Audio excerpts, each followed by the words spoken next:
नमस्कार दोस्तों, welcome channel. आज हम यूपी टेट सुपर टेट के जो हिंदी वाला सिलेबस है, हिंदी, अंग्रेजी और संस्कृत, तो उसके बारे में हम पढ़ेंगे। और आज हम हिंदी व्याकरण का पहला पॉइंट हमारा 2019 प्रीवियस ईयर क्वेश्चन पेपर है ये, और इसे हम देखते हुए फिर उस सिलेबस को, जैसा कि हमने सिलेबस डिस्कस कर दिया है, और फिर उसके बाद हम इस पॉइंट को पढ़ते जाएंगे और आपको और सभी को समझ में ये आएगा कि इसी तरह से question UP TET and super TET में पूछा जाता है। तो चलिए हम स्टार्ट करते हैं।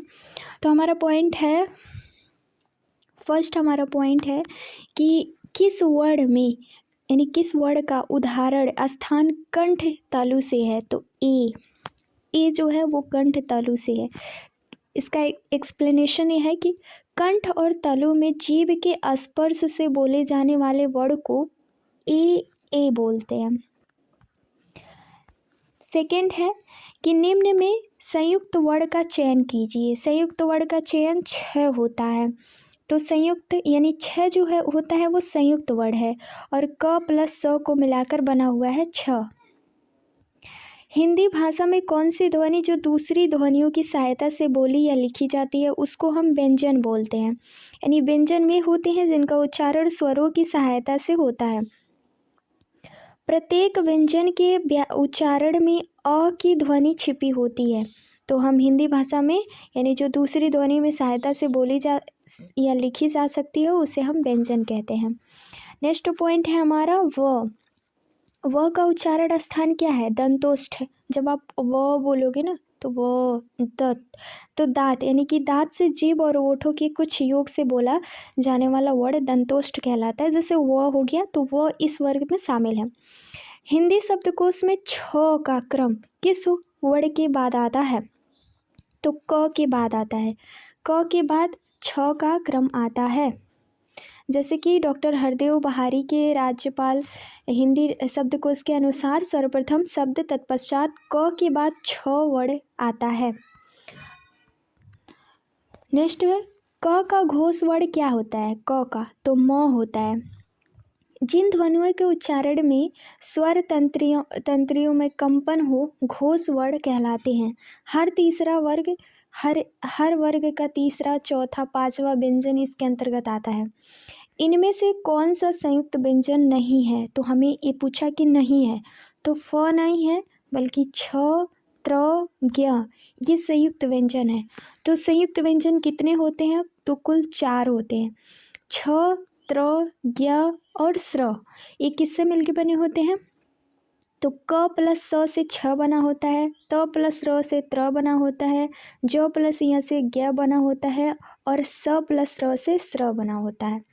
तो ये संयुक्त व्यंजन है। इनकी गिनती स्वतंत्र वर्ण में नहीं होती, फ प वर्ग का वर्ण है। नेक्स्ट क्वेश्चन है 8वां। निम्न में ट वर्ग का सदस्य कौन नहीं है पूछा है। नहीं है तो ध नहीं है, बल्कि इसमें ट पूछा है तो ट, ठ, ढ, ड़ ये तीनों आते हैं। ध न प में आता है, यानी ध त में आता है, तो ये इसमें नहीं होगा। नेक्स्ट है विसर्ग है। विसर्ग क्या है? आयोग वा है, यानी कि विसर्ग और अनुस्वर आयोग वा है। ये ना तो स्वर होते हैं और ना ही व्यंजन, इनकी गणना स्वरों के साथ होती है। नेक्स्ट पॉइंट है हमारा विराम का अर्थ क्या होता है? विराम का अर्थ होता है विश्राम या आराम, यानी विराम का शाब्दिक अर्थ विश्राम या आराम करना होता है। इसे ठहराव भी कह सकते हैं। निम्न में कौन सा व्यंजन पार्श्व है? तो ल जो है वो पार्श्व है। य और व अर्धस्वर है। ल पार्श्व व्यंजन है जिसके उच्चारण में हवा जीभ के पार्श्व यानी बगल में निकल जाए। जैसे ल जब आप बोलिए तो वो पार्श्विक होगा, पार्श्विक व्यंजन। झ क्या है? तालव्य सघोष या महाप्राण। स तालव्य अघोष महाप्राण है। नेक्स्ट क्वेश्चन है 12वां। ज्ञ किन वर्णों के संयोग से बना हुआ है? तो ज और इया ग बना हुआ है, अभी हमने ऊपर देखा था। अघोष वर्ण का चयन कीजिए। अघोष वर्ण क्या है? स। जिन ध्वनियों के उच्चारण में स्वतंत्रताओं से में कंपन ना हो अघोष वर्ण कहलाते हैं। हर वर्ग का पहला और दूसरा व्यंजन इस श्रेणी के अंतर्गत आता है। नेक्स्ट है ए के उच्चारण स्थान का नाम क्या है? ए के कंठतालव्य, यानी ए और ए का उच्चारण स्थान कंठतालव्य है। ओ औ का उच्चारण स्थान कंठस्थ है। च वर्ण का स्थान तालव्य और त वर्ग का स्थान दात्य है। नेक्स्ट क्वेश्चन है भाषा विज्ञान की दृष्टि में उ किस प्रकार का स्वर है? तो पचस संवृत्त, यानी कि भाषा विज्ञान की दृष्टि में उ के उच्चारण में जीभ का पचस भाग काम करता है, अंतः पचस स्वर है। उ के उच्चारण में ओष्ठ वृत्तमुखी या गोलाकार या जीभ ऊपर उठने के कारण संवृत्त स्वर भी होता है। हिंदी में स्वर रूप में बोले जाने वाले अक्षर क्या कहलाते हैं? तो इसको हम स्वर कहते हैं, है ना, यानी कि स्वतंत्र रूप में जो हिंदी के शब्द बोले जाते हैं यानी अक्षर बोले जाते हैं उन्हें हम स्वर कहते हैं। जिन वर्णों के उच्चारण को बिना बाधा के होते हैं तथा उनके उच्चारण में किसी वर्ण की सहायता नहीं ली जाती है उसे स्वर कहते हैं। नेक्स्ट क्वेश्चन है जिस शब्द के अंत में अ आता है उसे क्या कहते हैं? उसे अक्रांत कहते हैं, यानी अक्रांत कहेंगे जिसके अंत में अ आता है, जैसे बालक। हिंदी वर्णमाला में अंग और अह क्या है? आयोगवाह है। हिंदी वर्णमाला में अंग अह आयोगवाह है। संयुक्त व्यंजन छ त्र ज्ञ और स्र है। नेक्स्ट क्वेश्चन है निम्नलिखित में से कौन सा स्वर नहीं है? तो इया स्वर नहीं है। शेष अन्य स्वर यानी अ उ ए ये तीनों स्वर हैं। नेक्स्ट क्वेश्चन है पूर्ण विराम चिन्ह को पहचानिए। पूर्ण विराम चिन्ह है सी। इस वाले खड़ी पाही को हम पूर्ण विराम कहेंगे हिंदी में। नेक्स्ट क्वेश्चन है हंस पद किस विराम का एक और नाम है? तो वो होता है त्रुटि विराम।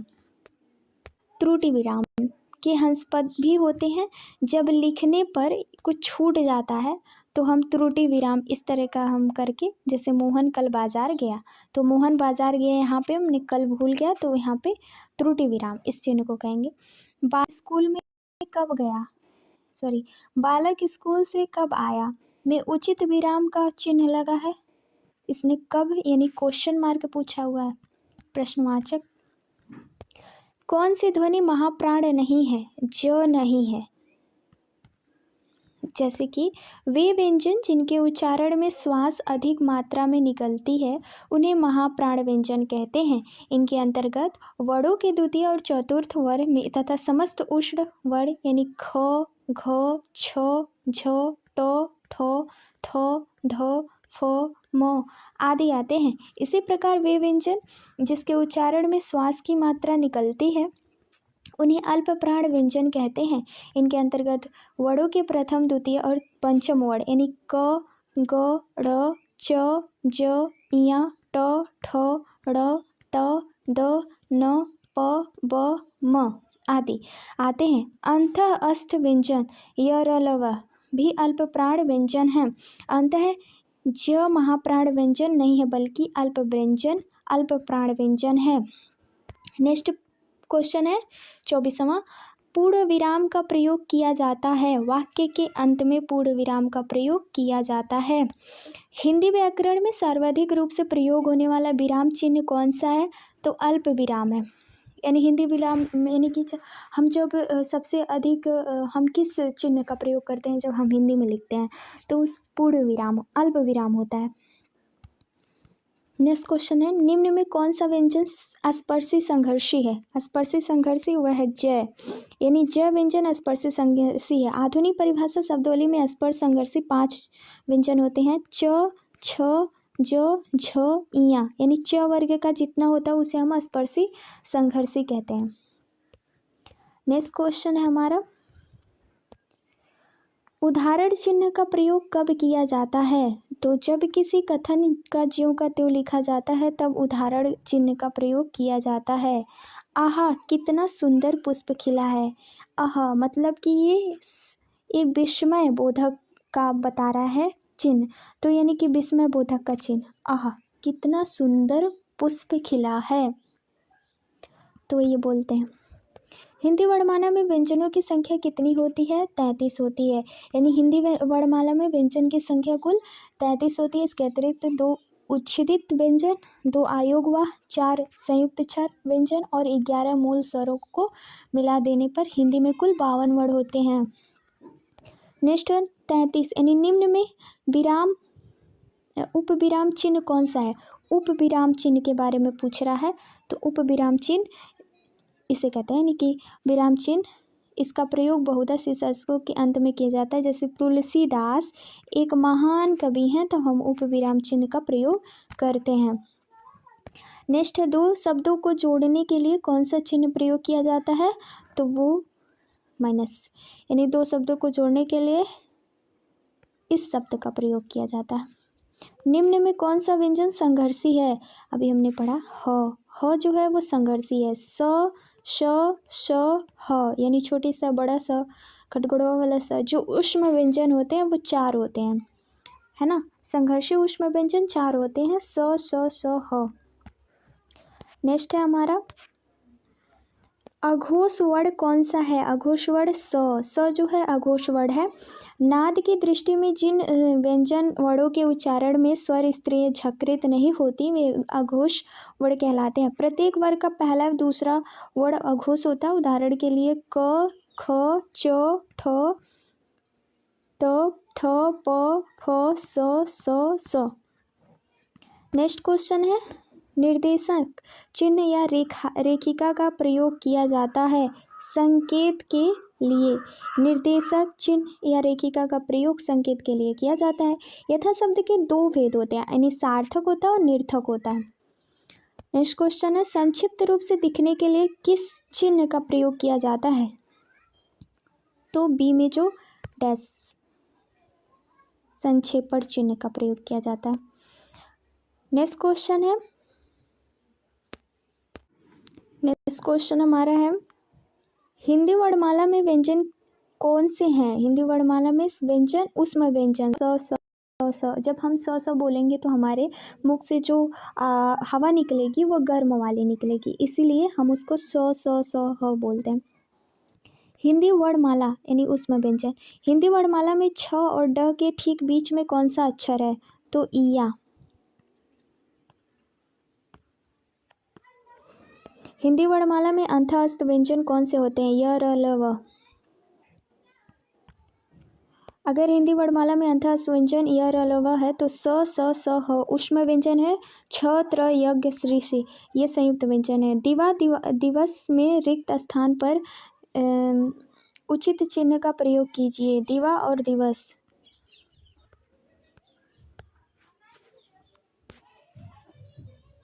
दिवा और दिवस।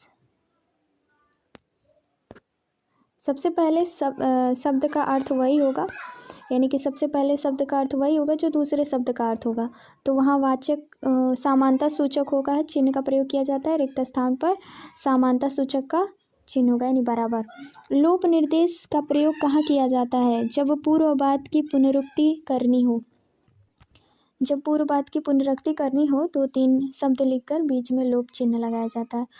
निम्नलिखित में से व्यंजनों में कौन सा संयुक्त व्यंजन नहीं है? तो स जो है वो संयुक्त व्यंजन नहीं है। छ, त्र और स्र और यज्ञ ये सभी संयुक्त व्यंजन हैं। अब हम कुछ हिंदी के वर्णमाला की ये थी हमारी PYQs। अब हम इसमें कुछ डिटेल में इसके थियरी को देख लेते हैं। तो थियरी हमारा पहला पॉइंट ये है कि हिंदी के वर्णमाला को क्या कहते हैं, ये क्या है, कितने प्रकार के होते हैं, इसकी क्या डेफिनेशन है और कहाँ कहाँ यूज होते हैं, तो इस सभी के बारे में हम डिटेल से देखेंगे। तो ये हमारा है वर्ण व अक्षर उस ध्वनि को कहते हैं जिसके टुकड़े नहीं हो सकते। अक्षरों या वर्णों के समूह को वर्णमाला कहते हैं। मूल रूप से हिंदी में कुल 52 वर्ण होते हैं, जिनमें 11 स्वर अ, आ, ई, उ, ऋषि, ए, ए ओ औ यानी 35 व्यंजन होते हैं। क वर्ग में क ख ग घ ड़। च वर्ग में च छ ज झ इया। ट वर्ग में ट ठ ढ ढ़ ढ ड य ड़। यहाँ ड और ड को द्विगुण व्यंजन कहते हैं। त वर्ग में त थ द ध न। प वर्ग में प फ ब भ म। अंतस्थ य र ल व तथा ऊष्मा स स श और ह तथा संयुक्त व्यंजन छ क प्लस स त्र त प्लस र ज्ञ ज प्लस इया को हम ज्ञ कहेंगे। स्र स प्लस र को स्र कहेंगे। इसके अतिरिक्त दो अन्य अ और अ अनुस्वर विसर्ग संधि है। केंद्रीय हिंदी निदेशालय के अनुसार इन्हें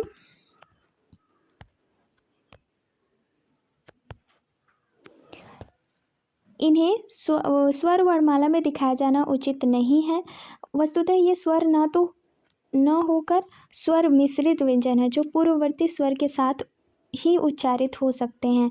विदेशी भाषा में ग्रहण की गई ध्वनियाँ जिन्हें तल बिंदु या नुक्ता वाले वर्ड कहते हैं सामान्यतः अरबी फारसी में लिए गए हैं। शब्दों में प्रयुक्त होते हैं जैसे कि अ क ख ग ज फ, किंतु अ क ख और तथा ग का अब तक प्रयोग कम हुआ है। नेक्स्ट है हमारा आ या उसकी मात्रा के सूचक सिरोरेखा पर लगा चंद्र बिंदु विवृद्ध ओ का सूचक है। अंग्रेजी शब्दों के देवनागरीकरण में इस विशेषक चिन्ह का प्रयोग होता है जैसे कॉलेज ऑफिस आदि। नेक्स्ट पॉइंट हमारा वर्णमाला का ही है, तो हम इस वीडियो के अंत तक वर्णमाला ही देखेंगे। तो स्वर वे ध्वनियाँ हैं जिनके उच्चारण का श्वास का अवरोध नहीं होता अर्थात हवा बिना किसी रुकावट के मुंह में निकलती है। इसका वर्गीकरण निम्न प्रकार से किया जाता है जैसे उच्चारण की मात्रा या अवधि के आधार पर। मात्रा या उच्चारण की अवधि के आधार पर स्वर 3 प्रकार के होते हैं जैसे हास्य स्वर, दीर्घ स्वर और लुप्त स्वर। हास्य स्वर क्या होते हैं? हास्य स्वर की बात करें तो जिन स्वरों को एक मात्रा में उच्चारित किया जाता है उन्हें हास्य स्वर कहते हैं। और हास्य स्वर कौन से होते हैं? आ ई उ ऋषि। ऋषि का उच्चारण भी सामान्यतः री के रूप में होने लगा है पर लिपि में इसका प्रयोग प्रचलित है। दीर्घ स्वर जिन स्वरों के उच्चारण में एक मात्रा काल से अधिक समय लगता है उन्हें दीर्घ स्वर कहते हैं। दीर्घ स्वर अ ई उ ए ओ औ अ। इनमें आ ई उ क्रमशः अ ई उ के दीर्घ स्वर रूप हैं। ए औ का उच्चारण सभी अ के समान होता है जैसा पैसा, मैल, बैल, बैरागी, औरत और मौसम, मौन आदि। और कभी संयुक्त स्वर की तरह जैसा मैया, मैया, नया, कौवा, कौवा, हवा, हवा आदि।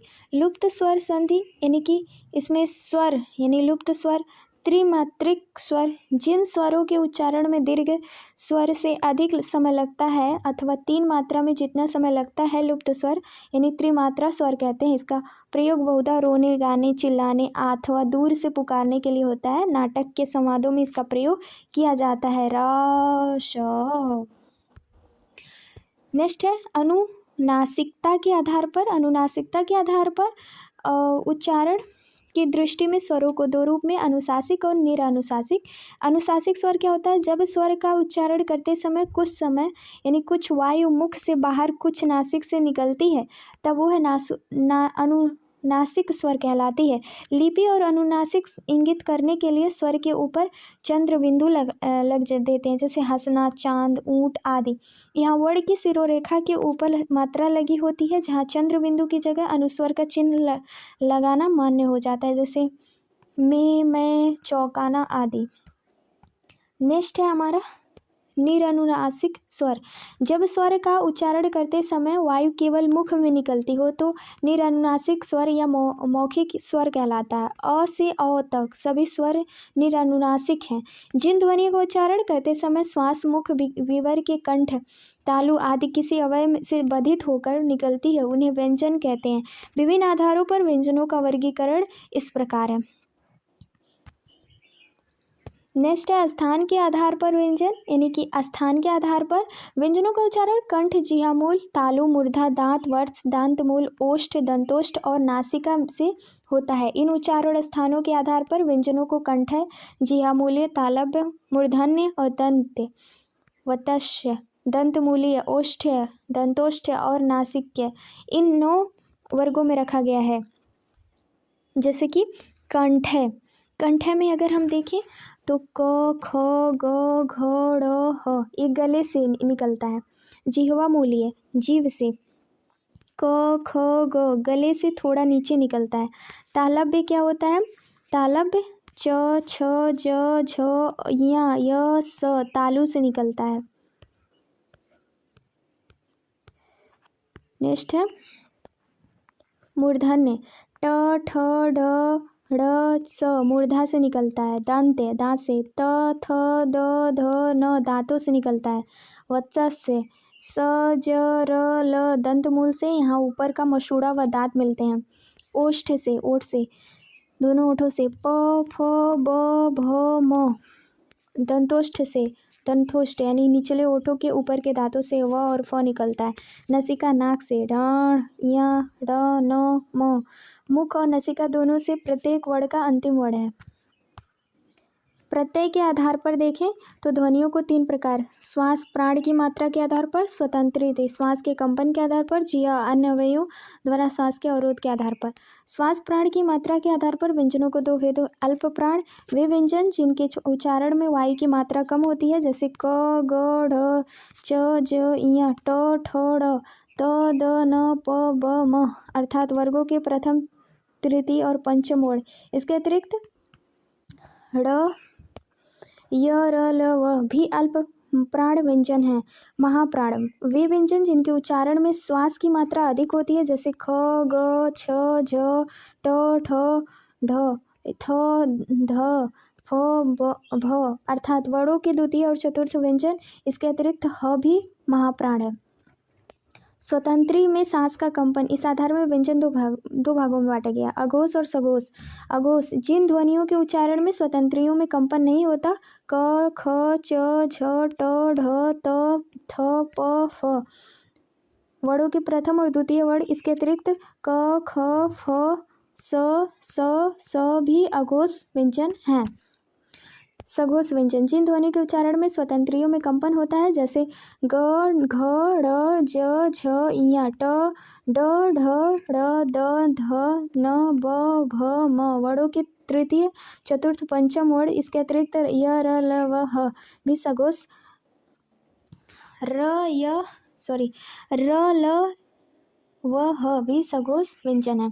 जिह्वा और अन्य अवयवों द्वारा श्वास का अवरोध, इस आधार पर व्यंजनों को स्पर्श, संघर्षी, उत्क्षिप्त और अंतस्थ वर्णों में रखा जाता है। स्पर्शी में जिन व्यंजनों के उच्चारण में एक उच्चारण अवयव दूसरा उच्चारण अवयव का स्पर्श मात्रा है उसे स्पर्शी कहते हैं जैसे क, ख, ग, घ, ड़, ट, ठ, ढ, ढ, त, थ, द, ध, न, प, फ, ब, भ, म।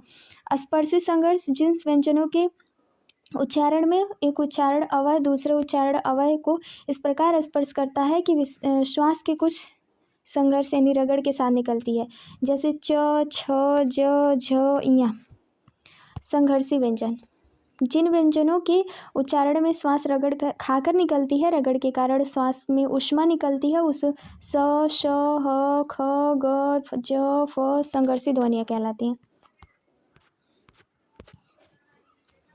नेक्स्ट है उच्छिप्त जिन व्यंजनों के उच्चारण में जिह्वा ऊपर उठकर मूर्धा स्पर्श करती है, तुरंत नीचे गिरती है, उन्हें उच्छिप्त यानी ऊपर फेंके हुए कहते हैं जैसे ड़, ढ। अंतस्थ जिन व्यंजनों के उच्चारण में श्वास का अवरोध बहुत ही कम होता है उसे अंतस्थ कहते हैं। य, र, ल, व अंतस्थ व्यंजन है। अब बात करते हैं हम विराम चिन्ह। अब बात करते हैं हम विराम चिन्ह के बारे में। विराम चिन्ह वाक्य में पद, वाक्य और खंड, वाक्य के पारस्परिक संबंध सूचित करने के अतिरिक्त उसके अर्थों को स्पष्ट करते हैं। कभी कभी विराम के अभाव के वाक्यों के अर्थ ही समझ में नहीं आते और कभी कभी अर्थ का अनर्थ भी हो जाता है। इस कारण वाक्यों में विराम चिन्हों को उचित स्थान पर प्रयुक्त करने का अभ्यास करना पड़ता है। त्रुटि में रहित वाक्यों की रचना के लिए विराम चिन्हों को जानना अति आवश्यक है। जैसे कि अगर हम इसे जानेंगे तो हम अच्छे से समझ पाएंगे कि हमें पूर्ण विराम यानी फुल स्टॉप कहाँ लगाना है। जैसे खड़ी पाई को हम क्या कहेंगे, पूर्ण विराम। अर्ध विराम, इसे हम अर्ध विराम कहेंगे। सेमीकोलन। अल्प विराम, इसे कॉमा कहेंगे। उप विराम, इसे कॉलन कहेंगे। प्रश्नवाचक चिन्ह, साइन ऑफ इंट्रोगेशन, इंट्रोगेशन। योजक चिन्ह यानी हाइफेन, इसे हम हाइफेन कहेंगे। उद्धरण चिन्ह, इन्वर्टेड कामा, इन्वर्टेड कामा, है ना। उसके बाद रेखित और निर्देशित चिन्ह, डैश। विवरण चिन्ह, colon plus dash, colon plus dash. त्रुटिपूरक चिन्ह, साइन ऑफ लॉफ्ट वर्ड, जैसे जो हम भूल जाते हैं तो बीच में उसको लिखते हैं। संक्षिप्त चिन्ह, साइन, इसको हम एब्रीविएशन कहते हैं, संक्षिप्त। लोप निर्देश, लोप डैश डैश डैश। समानता सूचक, इक्वल। और कोष्ठक को हम कोष्ठक में कोई भी चीज़ लिखते हैं तो कोष्ठक में ही। फिर उसके बाद विस्मय सूचक शब्द, हम कोई भी दुख खुशी होती है तो विस्मय सूचक। पूर्ण विराम का अर्थ होता है पूरी तरह से रुकना या ठहरना। सामान्यतः यह किसी कथन के पूर्ण होने का अप्रत्यक्ष प्रश्नों के अंत में तथा कविता में छंद के चरण के अंत में आता है। जैसे विस्मय बोधक और प्रश्नवाचक वाक्यों को छोड़कर प्रत्येक वाक्य के समाप्त होते, जैसे राम अच्छा लड़का है, उसे जाने दो। अप्रत्यक्ष प्रश्नों के अंत में जैसे तुम्हें क्या बताऊं कि मैं क्या चाहता हूँ। छंद के अंत में जैसे रघुकुल रीत सदा चली आई, प्राण जाए पर वचन न जाए। इसमें भी आप देख सकते हैं यहाँ पे पूर्ण विराम लगा हुआ है। नेक्स्ट है हमारा पॉइंट, कभी कभी किसी व्यक्ति या वस्तु का सजीव वर्णन करते समय वाक्यांशों के अंत में पूर्ण विराम का प्रयोग होता है। जैसे प्रशस्त ललाट, यहाँ पे पूर्ण विराम। पानीदार, बड़ी बड़ी आँखें, पूर्ण विराम। सिर के बाल ना अधिक बड़े ना अधिक छोटे, पूर्ण विराम। पूर्ण विराम का प्रयोग नहीं करना चाहिए, पूर्ण विराम का प्रयोग नहीं करना चाहिए। यहाँ पे कुछ नोट दिए, इम्पोर्टेंट्स नोट है। क्यों? जब एक वाक्य का संबंध दूसरे वाक्य से हो तो मैं मनुष्य में मानवता देखता हूँ, उसे देवता बनने की मेरी नहीं। अर्ध विराम, जहाँ पूर्ण विराम से कुछ कम और अल्प विराम से कुछ अधिक रुकने की अवस्था हो वहाँ अर्ध विराम का प्रयोग होता है। जैसे डटकर विश्राम करो, सफलता अवश्य मिलेगी। सदा सत्य बोलो, जिससे लोग तुम्हारा विश्वास करें। यहाँ पे अब अल्प विराम। अब आप देखोगे कि यहाँ पे अल्प विराम लगा हुआ है और पूर्ण विराम, अभी नोट में लिखा था कि पूर्ण विराम का प्रयोग नहीं करना चाहिए। पूर्ण विराम का मतलब होता है अंत, फिर वो कभी शुरुआत ही नहीं होगा, उसका फिर रीजनरेट ही नहीं होगा। जैसे कि किसी व्यक्ति का मृत्यु हो जाना पूर्ण विराम है, फिर उसका किसी क्या पता वो जन्म लेगा या नहीं लेगा, वही है। नेक्स्ट है अर्धविराम का प्रयोग, यानी कि अर्धविराम का निम्नलिखित रूप से प्रयोग होता है। जैसे जब वाक्य में एक समान अधिकरण का प्रयोग होता है, जैसे महात्मा गांधी ने देश को स्वतंत्र कराने के लिए असहयोग आंदोलन चलाया, सत्य और अहिंसा के अस्त्रों का प्रयोग किया, देश के समक्ष पूर्ण स्वराज का लक्ष्य रखा, तो यहाँ पे आपको अल्प विराम दिखने को मिल रहा है।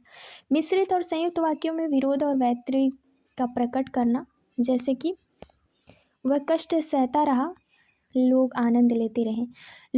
जो लोग उसकी प्रशंसा करते हैं वह उन्हीं को मूर्ख कहता है। कारणवाचक क्रिया विशेषण, जब कारणवाचक क्रिया विशेषण उपवाक्य का मुख्य उपवाक्य में निकट संबंध नहीं दिखाई देता तो वहाँ अर्धविराम का प्रयोग होता है। जैसे वायु के दबाव से साबुन का एक बुलबुला भी नहीं दबता, क्योंकि हवा का बाहरी दबाव बुलबुले के भीतरी दबाव से कट जाता है। अल्पविराम हिंदी हिंदी व्याकरण में अल्पविराम सर्वाधिक प्रयुक्त होने वाला विराम चिन्ह है। जहाँ हम क्षण भर के लिए रुकते हैं वहाँ हम अल्पविराम का प्रयोग करते हैं। अल्पविराम का अर्थ ही होता है थोड़ी देर के लिए रुकना या ठहरना। अल्पविराम का प्रयोग निम्नलिखित स्थितियों में होता है। वाक्य में जब दो या दो से अधिक पदों पदांशों अथवा वाक्यों में संयोजन अव्यय की गुंजाइश हो तब वहाँ अल्पविराम का प्रयोग होता है। जैसे पदों में सानिया मिर्जा, लिएंडर पेस, महेश विभूति, सचिन तेंदुलकर और वीरेंद्र सहवाग भारत के लोकप्रिय खिलाड़ियों में से हैं। धनी निर्धन, शहरी देहाती, शिक्षित और अशिक्षित सभी को मताधिकार का हक है। वाक्य में वह रोज आता है, यानी कि अगर हम वाक्य में देखें तो वह रोज आता है, गंगा स्नान करता है, पुष्प हाथ में लेकर पूजा करता है और चला जाता है। उपवाक्यांशों में अलग करने के लिए जो परिश्रमी होते हैं वह सफल होते हैं। भविष्य में जो भी होगा देखा जाएगा। तब तो वह आदि के स्थान पर। जब मेरा भाई आया तब मैं खा रहा था। संबोधन विशेष वाक्य में अलग करने के लिए जैसे राम अब तुम जा सकते हो, देवी और संजनों, राष्ट्र भक्ति से बढ़कर कोई भक्ति नहीं है। उपविराम यानी कि उपविराम, इसका प्रयोग बहुधा सिसर्स में होता है। जैसे कमायनी, कमायनी, कमायनी उपविराम है। एक अध्ययन। प्रश्नवाचक आप किसी व्यक्ति से कोई प्रश्न पूछ रहे हो, तुम कैसे हो भाई, तुम कैसे हो, तुम कहाँ जा रहे हो, तुम क्यों कर रहे हो, तुम्हारा क्या उद्देश्य है लाइफ का, ये सब ये क्या है, ये सभी प्रश्नवाचक चिन्ह के स्वरूप में आते हैं। नेक्स्ट है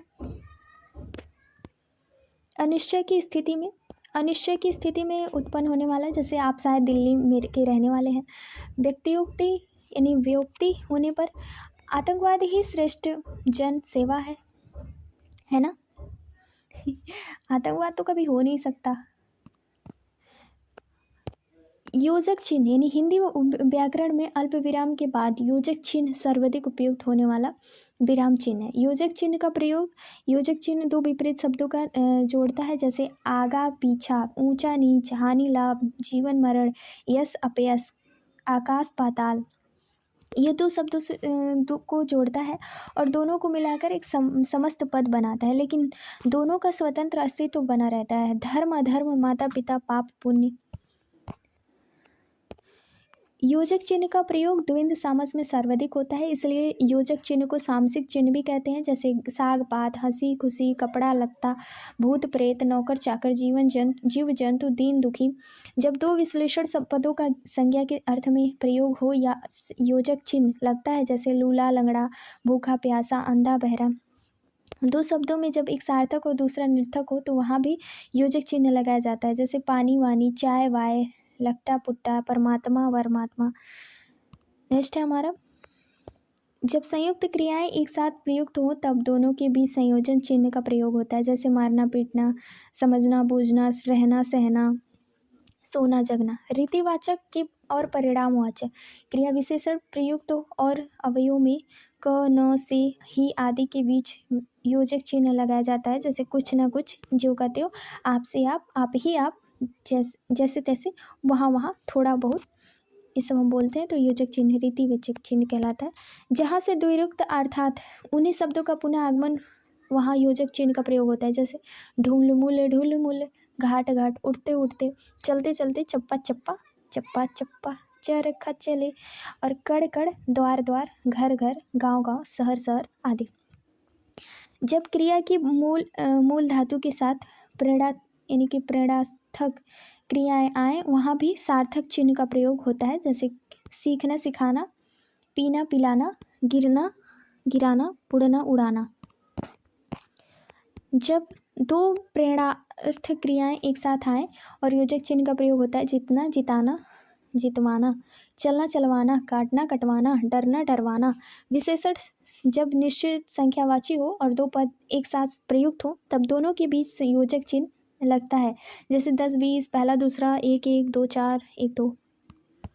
अनिश्चित संख्यावाची विश्लेषण जब सा से अधिक जोड़े आए तब दोनों के बीच योजक चिन्ह लगाए जाते हैं, जैसे अधिक से अधिक, कम से कम, बहुत सी बातें, थोड़ा सा काम आदि। नेक्स्ट हमारा पॉइंट है गुणवाचक विशेषण में कौन सा जोड़कर योजक चिन्ह लगाया जाए, जैसे छोटा सा आदमी, बड़ा सा पेड़, बड़े से बड़े लोग। जब किसी पद या विशेषण नहीं आता, यानी कि जब किसी पद का विशेषण नहीं बनता, तब उस पद के साथ संबंधी पद जोड़कर दोनों के बीच योजक चिन्ह लगाया जाता है। विद्यालय संबंधी बातें जैसे भाषा संबंधित चर्चा, पृथ्वी संबंधी तत्व, सीता संबंधित वार्ता, जब दो शब्दों के बीच संबंध कारक के चिन्ह का की लुप्त हो, तब दोनों के बीच योजक चिन्ह लगाया जाता है।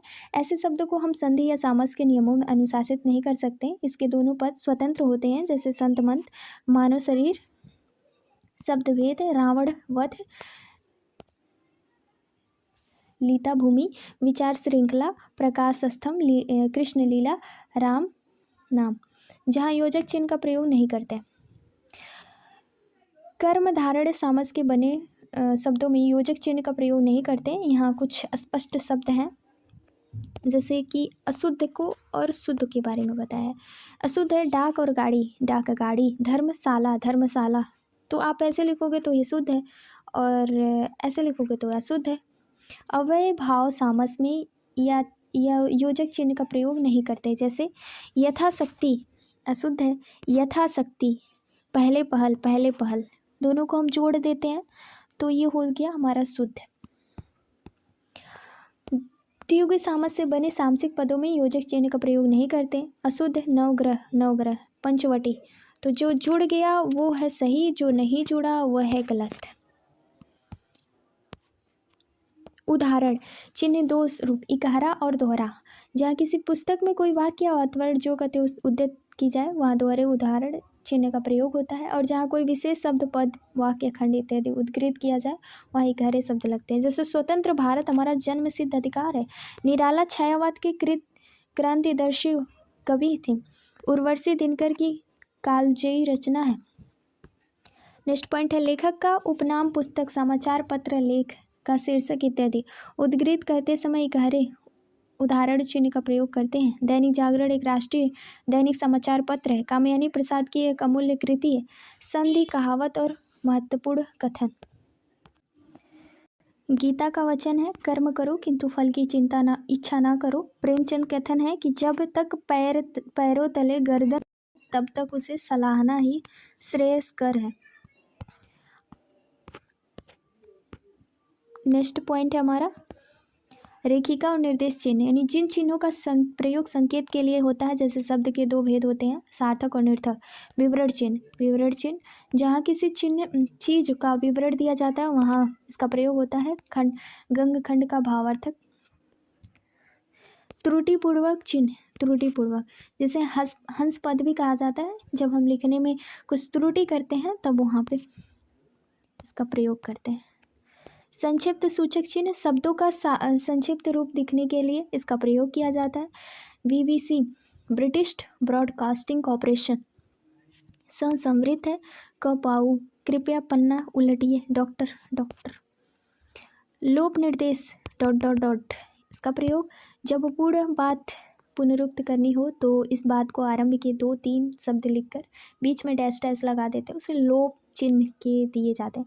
समानता सूचक, जब विराम चिन्ह गणित में अधिक प्रयुक्त होते हैं, किंतु संक्षिप्त के आग्रह में कभी कभी सामान्य भाषा में भी इसका प्रयोग किया जाता है, जैसे रात्रि, निशा, दिवस, दिन।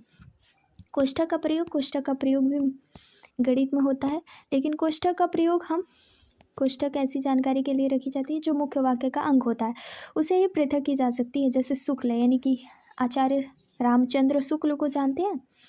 विस्मय सूचक या संबोधक, अरे भाई इसमें तो समस्या आती है, खुशी आती है, इसके बारे में ही होता है।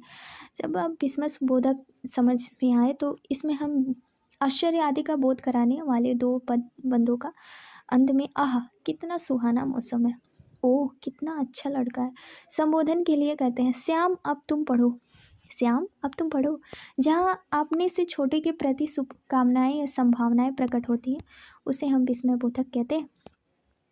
पुत्र चिरंजीवी हो, भगवान तुम्हारा भला करे, जहाँ मन की खुशी, हंसी खुशी व्यक्त की जाए।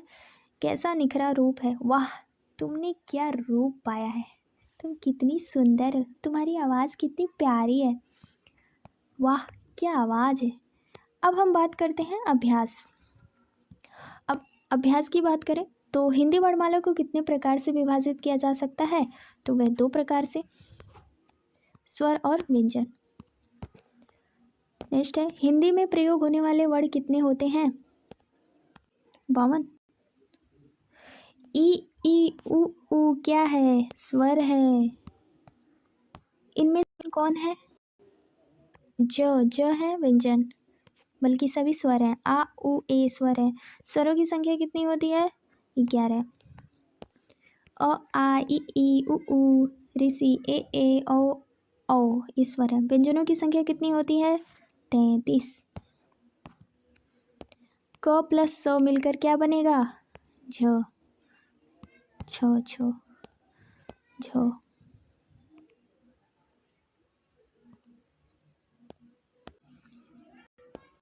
अंग और अह किसके अंतर्गत आते हैं? आयोग वाह के। त प्लस र के जगह त्र आता है। ढ और ढ क्या है? द्विगुण व्यंजन है। व्यंजन के कितने भेद होते हैं? 3 होते हैं। कौन कौन से? स्पर्श, अंतःस्थ, अर्धस्वर और ऊष्म व्यंजन। किस शब्द में संयुक्त क्षर प्रयोग किया जाता है? तो वह होता है भक्त। संयुक्त क्षर भक्त। 2 समान व्यंजनों में बनाकर संयुक्त क्षर होता है पत्ता। श्रम किन संयुक्त क्षर से बना हुआ है? स प्लस र प्लस म श्रम। संयुक्त क्षर से बना शब्द कौन सा है? तो पत्र। प प्लस त प्लस र पत्र। अनुनासिक ध्वनि से बना शब्द कौन सा है? चांद। निम्नलिखित में से अनुनासिक ध्वनि से बना शब्द नहीं है, तो ये भी बना है, ये भी बना है। चंद्रबिंदु लगा हुआ है, दंग नहीं है। अनुनासिक ध्वनि में नाक और मुंह दोनों का प्रयोग किया जाता है। अनुनासिक चिन्ह कौन सा है? चांद वाला। वह ध्वनि जो मुख और नासिक दोनों से बाहर आती है उसे हम कहते हैं अनुनासिक। मात्राएं कितनी होती हैं? मात्राएं 12 होती हैं। पत्ता में प और ई की मात्रा लगाने पर होता है पत्ती, नहीं, प में ई का मात्रा तो पिता होता है। तीर में कौन सी मात्रा लगी है? ई। किस मात्रा को लगाने पर सैर शब्द बनेगा? फ्रेंड्स, ये हमारा वर्णमाला का प्रोसेस था। ये पूरा का पूरा पार्ट वर्णमाला से ही है। अब हम नेक्स्ट चैप्टर स्वर व्यंजन पढ़ेंगे। Thank you for watching this videos. Thank you very much. Like, share, subscribe और फीडबैक ज़रूर दीजिएगा कैसा लगा वीडियोस। Thank you.